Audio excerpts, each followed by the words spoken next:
go to my homework for reading and vocabulary.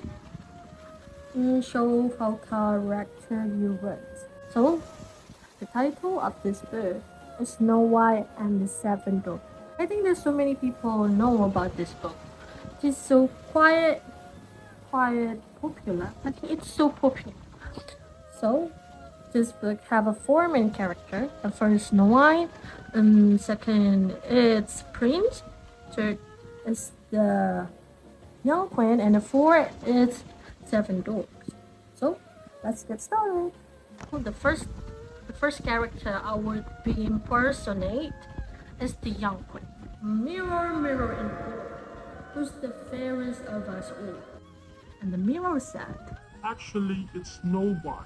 the young queen gets mad, and she said, Snow White must die. So after that, she planning to kill Snow White. Second, I would impersonate Snow White. It looks so good.